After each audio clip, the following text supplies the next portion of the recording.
former big league manager, involved with the Orioles the last few years as the bench coach. Zach, let's bring on Fredi Gonzalez. Fredi! Hey, Rip, how are you? I'm good, man. Hey, I think we're getting closer by the day here. Yeah, you know what? You got to get to a point where you just can't hold on to it anymore. I don't think you're quite there yet, but I heard you say genetics, and I seen your dad, and now, some people look good in it. Your dad looks great. I look so. My wife tells me anyway. I think she's lying to me. So I think you're going to be okay, whatever that happens. You pull it off well, Fredi. I mean, and my dad can, Bill can. I actually have these bushy eyebrows. I'm curious how that's going to look. I guess I'll find out soon enough. But Fredi, for people that don't know, I laughed because actually you remember Matt, my other friend in the building, Zach Kev, after games in 22, I think, Fredi, it would be a little bit dog walking session after the O's games. And it would just be with the pups in the back. Right.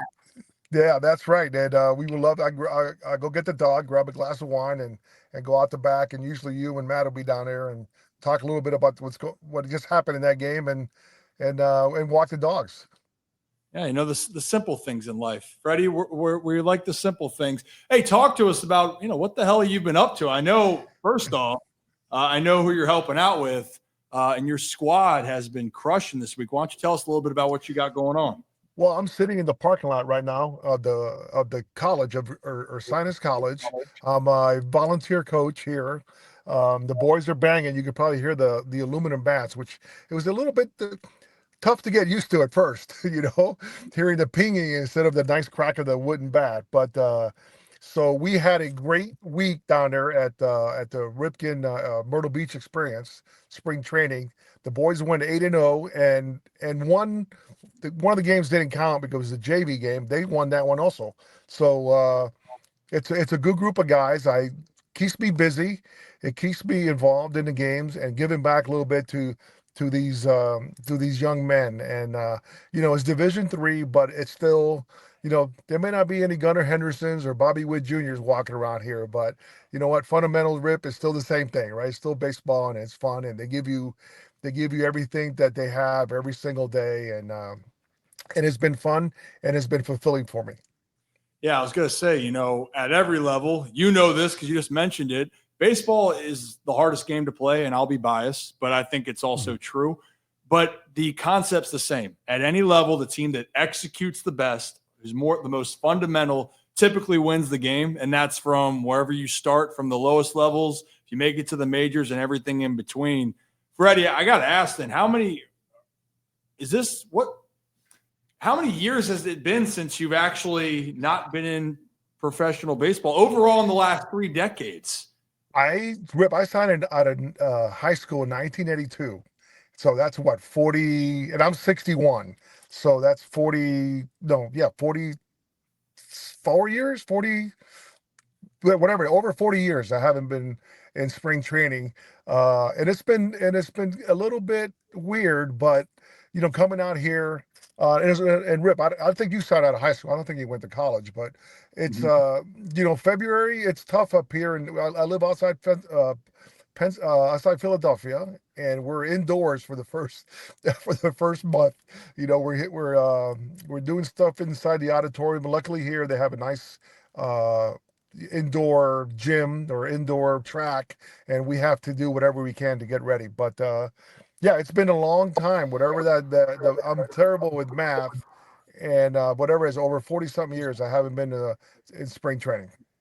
So, and people have heard me talk about in regards to you of just knowing the game, Fredi. I'm like, you're a baseball guy through and through. You know the game. You've been through it, the ups and the downs. Before we get into some baseball chatter, this is my biggest fascination. You've had a ton of minor league stories, then, Fredi.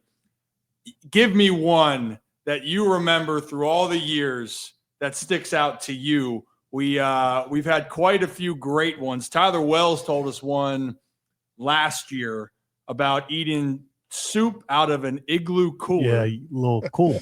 And there's also a dog factory was the clubhouse or something like that. Multi-use. Fredi, you know what?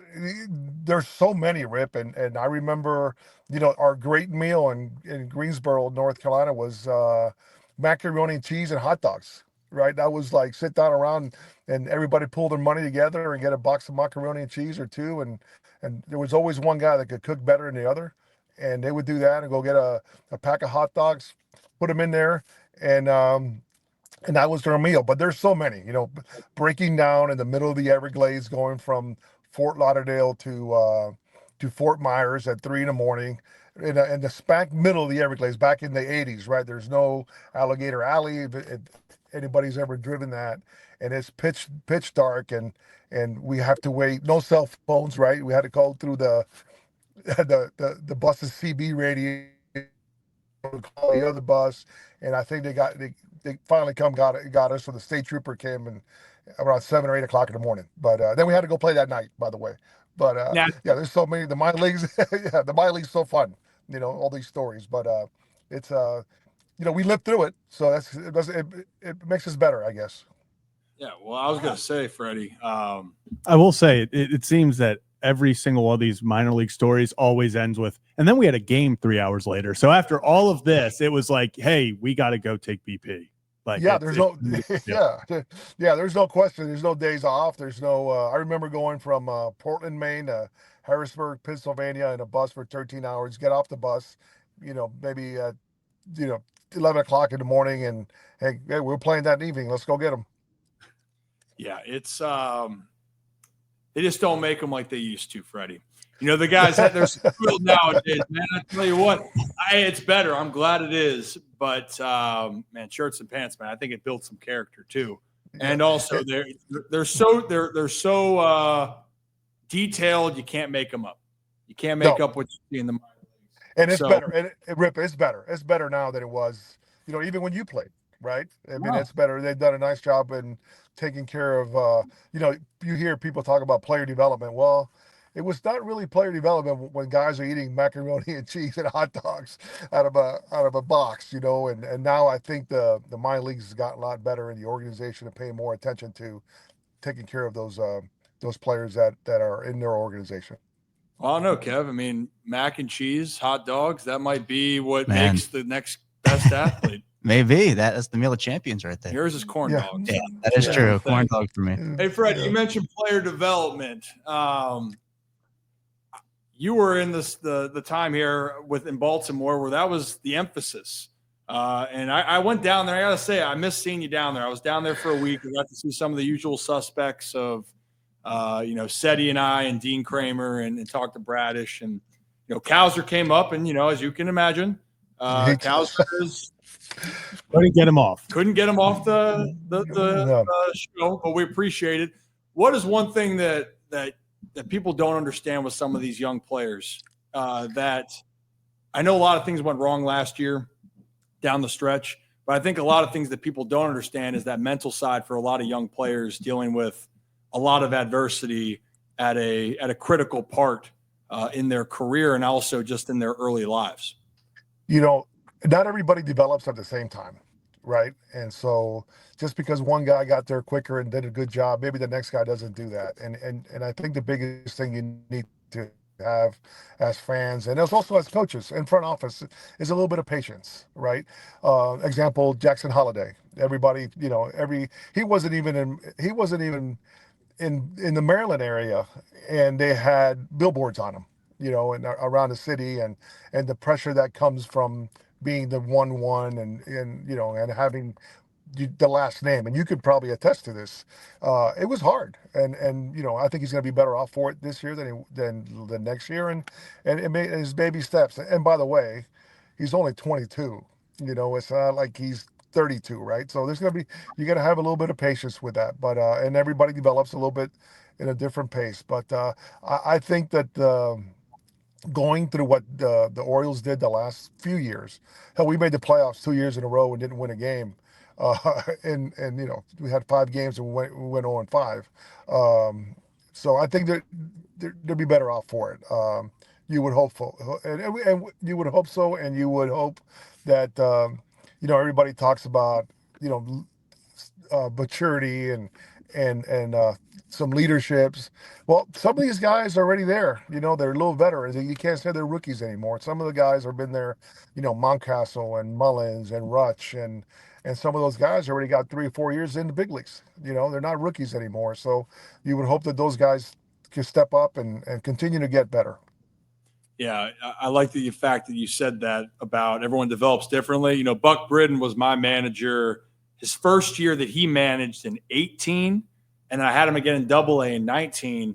And he made the point of, yeah, they might be ready for the big leagues, these prospects, but they're not finished products. They got to figure out how to get to that next spot. But that's why, I mean, I know you know this, Freddie. You're either a prospect or a suspect, and you're going to find out one way or another moving forward. You could be one of the top prospects, and it might not work out. Or you might work out and be one of the best players, but it's going to take time to kind of go through the growing pains. Like right now, Jackson was supposed to be an all-star last year before he played a big league game. And right now they're saying the same about Sam Basayo, which, dude, Freddie, what the hell I don't know how he's built. He is a specimen. That's a man. That's a man in a kid's body. I got to see him a little bit last year. Yeah, and you know what? Let's be patient with him. Let's not make the same mistake that we did with Jackson Holiday. But you know, and you're right, they're not finished products. You look 15, 20 years ago, and guys got to the big leagues and they had, you know, 2,000, 2,500 at bats in the minor leagues. Now guys come to the big leagues with only like 800 at bats. You know, and the fundamentals are different. But yeah, they're not finished products. And the group that I had a chance to work with the last 5 years with the Orioles, they were great. They were a bunch of sponges, and we would have skull sessions once every the first game of the series, and we will go over whether it was a rule, whether it was a rundown, whether it's a good pickoff play. We would sit down or cut off the relays, and we would sit down and break it down. You know, and they were eager to learn. You know, where that same system, and maybe let's do the Dodgers were a little bit more veteran. They don't need that, right? But you know, when we had those young players in Baltimore, we knew as a coaching staff, hey, these guys are not ready. Let's not take anything for granted that they know what they're supposed to go, and let's keep teaching. And they were great. They were receptive to it, and actually they loved it. They loved it, and whether, like I said, whether it was a rule, every once in a while we did a quiz, and you know, and it was a good talking points. We put videos next, you know, to them, and it was a good learning procedure for them. Yeah, and I think also you got to go through it too, right? I think, you know, one thing I talk with guys, Freddie, maybe you can. There's another part of this where there's the emotional side, and I think Zach in a minute will have. We'll just say a passionate Freddie moment from last year. But what I want to talk about with the game in general is we can look at all stats, we can look at all the analytics, but the best thing for you is experience going through it. And that's something I've talked about with guys that you can say about what can work, but then on that day, unless you experience it and actually feel the moment, it's hard to maybe have the word get through. I mean, through all the years of you managing, what's the hardest thing you think it is on a day-to-day for a season, a 162, to try to either, or if it's an individual for a player, as you just watching as a manager, what do you think the hardest thing is to try to, you know, keep going? Because I think that it's I know it's a layered question, but I think that there's so much to that I think that everyone wants to be cut and dry that, hey, you do this and you're going to hit X, Y, and Z. It doesn't work like that. It's not as simple as, hey, you're going to do this and, hey, the Orioles are going to win 100. Hey, why didn't you win 108 games last year, Freddie? Right? Yeah, you know? Yeah. No, you're right. It's a process. It's you know, what is it in the military, or I think even Mike Tyson said everybody has a great plan until you get either hit in the face or you meet your enemy, right? And in battle, and then that plan goes away.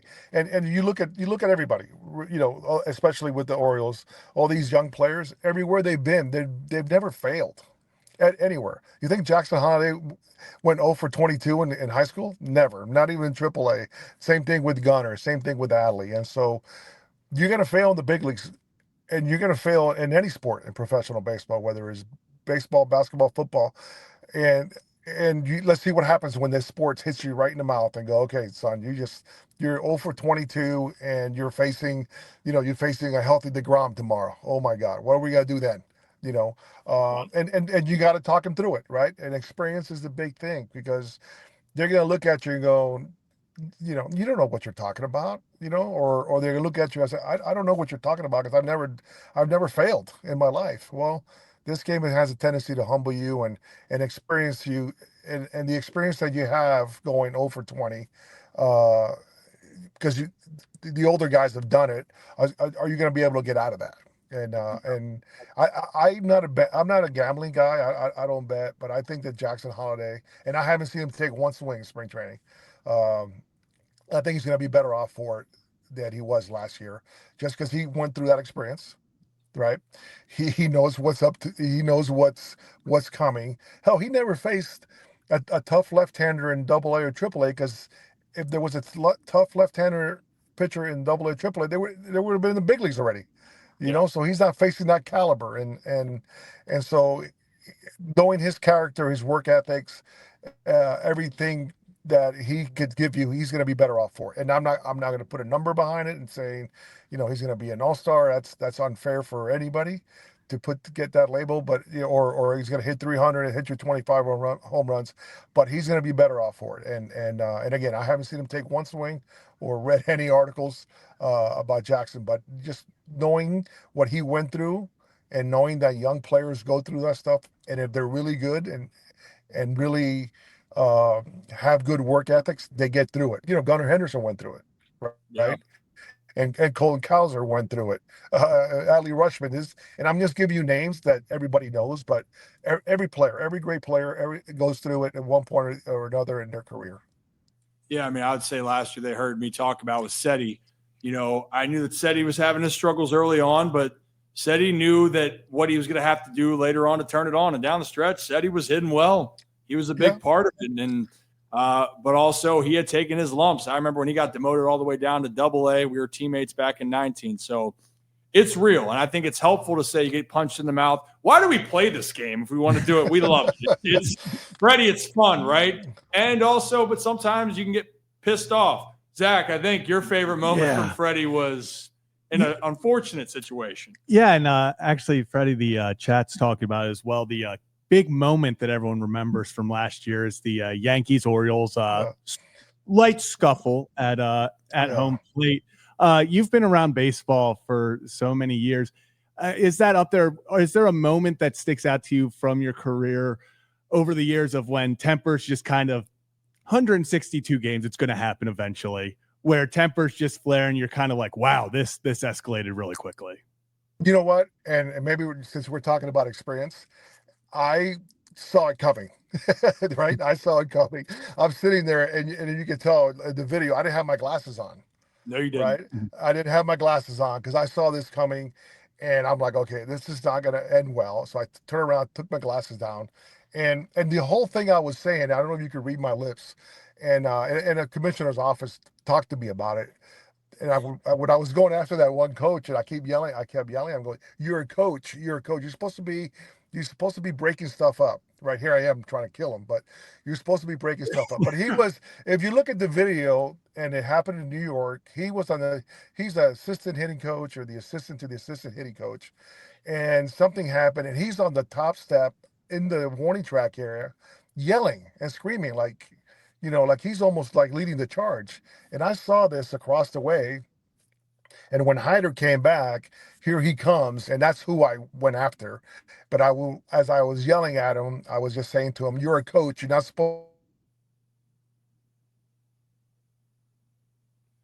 Oh, we might have lost Freddie right in that part right there. Freddie, if you can still hear us, we lost you for a moment. Maybe the phone overheated. Maybe it went out. Talking with Fredi Gonzalez, former big league manager, Orioles bench coach the last few years. Freddie, if you can hear us, I know dilly. We wanted to hear the end of that story. So, Freddie, if you can still hear us, exit and come back in if you can. But what I love with Freddie, he just tells it how it is. And also experience with that, right? Yeah. I gotta say, I love that comment where he's like, I just kept yelling, "You're a coach. You're a coach." I mean, I was trying to kill him. Like he meant, I love that. Well, I remember that. It wasn't just, that had escalated throughout the entire game. Yeah. Where they were talking. And that's the thing is it was one of those moments where, Fredi says that he saw it coming. Mm-hmm. This was not something that happened out of nowhere. No. This was, and that was a few days of games where you were sitting on the edge of your seat going, is this is this the moment? Is it gonna happen? And I think the second it hit Heston in the head, you kind of had a feeling that, okay, this is the boiling point. You know what I got to ask him about, Fredi, if you can still hear me. Oh, I saw his face. He came back, then we lost him for a second. There he is. Oh, okay, that one. Fredi, right in the middle of the part, and we had so many people go no. So if you remember where your thought process was, you were going after the coach. You were very red there, Fredi, as well. Yes, My wife at the other night, Trish. You met Trish. She goes, "What the hell are you doing? You're 60 years old. You're gonna get killed. Those kids." I'm like, I don't feel 60, honey. I feel good. my son texts me. He goes, "Dad, that a baby." He played football in college. He goes, "You moved the pile. You moved the pile." So hey, might need you back in the short yardage situations right there. Yeah. It was hard to stop you. Yeah, well, here in Philly, I'll be great with that. What do they call it? The push tush or the tush push? Yeah. They're looking for someone to stop. I mean, the rest of the league's trying to catch up. But those moments, you talk about experience. Now I got to know, is that one of the most you were pissed off with? I seem to remember you had one in Atlanta that was pretty infuriating. Well, the infield fly rule one? Oh, yeah. Yeah. Oh, yeah. And you know what's funny about that is people still bring that one up. And I thought I was pretty calm considering, because the umpire, I think Jeff Nelson or maybe it's Jeff Kellogg, goes, "Fredi, we're not throwing you out of this game. We're not throwing you out of this game." But I thought to this day that I was in the right, that infield fly rule. And it's funny you say that because Jackson was in the stadium that game, because it was his father in left field that dropped the ball, or the shortstop dropped the ball in left field. So it was Jackson was there. But you know what? I still think that it was one of those situations that I thought that the infield fly rule was called way too far out there, and maybe they went through a 6-man umpiring crew where they're not used to having those guys down the line that far. And maybe Sam, misjudged it or anything. But, nevertheless, I don't know if we win the game or not, but I would have liked our chances with the bases loaded there and 1 out instead of the other scenario. Bases juiced. You ever ask Matt Holliday about that? No, I've never asked him. I've never asked him that question. I've had umpires come up to me and said, it was an infield fly rule. I've had other people say, no, it wasn't. You know what? I don't know what it is, but I know, I teach it in spring training, and then during the season, I teach our guys the infield fly rule just because of that. Yeah. You ever have an umpire come up to you and say, "Hey, my bad," through all the years? Yeah. They have that. They're human beings for the most part. Oh, they're good. They're good. And now with replay, I you know what, Rip, I can't believe how much stuff they throw at them. Right? They gotta do the replay now. They gotta check for sticky substance. The strike zones coming. The different rules that's come over the last 10 or 15 years. It's like you see major league umpires coming out to do a game. They're all wired up. They got belts with walkie-talkies in the back and earpieces. They look more like something from the future than they do major league umpires. Yeah, I don't envy that job. I don't envy any officials in any sport. I can't imagine. I understand people strive to do that job, right? But Kevin, the amount that I get on you for whatever you're doing on a day-to-day basis, umpire, it's a lose-lose. I will say, Fredi, and I've had moments when we had the systems in place.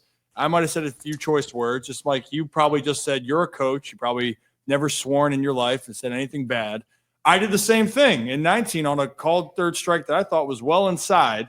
Said a few things. Saw him the next game. He was umping first base, and I said, "Hey, it's, I think it was John. John, my bad. I was wrong this time, Yeah. but I'll tell you, I'm cool if someone tells me, hey, like, my bad, I screwed up, because they are human. But, man, in that moment, I remember that game. That is, you ask, I guess, the St. Louis fans, right? Freddie, that was the best fly call of all time. Of all time. I think at today's day, I think it's the furthest infield fly rule that's ever been called.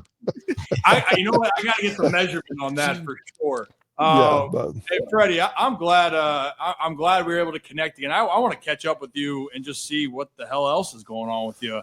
And I think I told people all the time, I think you're one of the best baseball guys around there, from understanding the feel of the game, and all of that. So I hope so. And maybe if there's some great players that maybe get moved that you got situations with. I mean, didn't you? The big topic's probably going to be you spent time with Alcantara, right, Sandy? Yeah, I have. Yeah, I saw him when he first came over. I was coaching with the Marlins, and he first came over with the Cardinals trade. I don't know how he came over from the Cardinals trade. Maybe Osuna. Was it Osuna? No, it wasn't. Yeah, was it? Yeah, because Osuna would. Yeah, and then after about the second year, I'm going, oh man, this is what our ace is supposed to look like right here, and then he did, and he got hurt, but I think he'll be fine, and I would be, if I was the Orioles, I would be somebody. I'll be watching him every time he throws a side or every time he throws a game, along with probably another 28 other teams, right? I don't know if you've watched him in spring training. He's doing okay. I think his arm's okay. He's only throwing 98-mile-an-hour sinkers. Yeah. For 100-mile-an-hour four-seamers, 98-mile-an-hour sinkers, and he looks like that guy. So I and also opening day in Miami is Paul Skeens versus Alcantara. Oh wow! Stop traffic there. I'm not busy that day. I'm sure. I mean, I go down there and stay with my parents and go watch that game. Hey, I think and if you do and you go watch that, then you need to come on and give me a report on how they look. All right. Yeah. So the boys, only if I can get away from the boys up here. They're already starting to practice. So they are okay. Yeah. Hey, well, Freddie, appreciate you. Good luck to the squad. Keep kicking ass, and I'll talk to you soon. All right. And thank you so much, Rip. Anytime. All right. Well, I love talking baseball. So good luck to you guys. Thanks, Freddie. Thanks, we'll talk to you Freddie. soon. Appreciate you, Fredi Freddie. Gonzalez, Okay. everybody.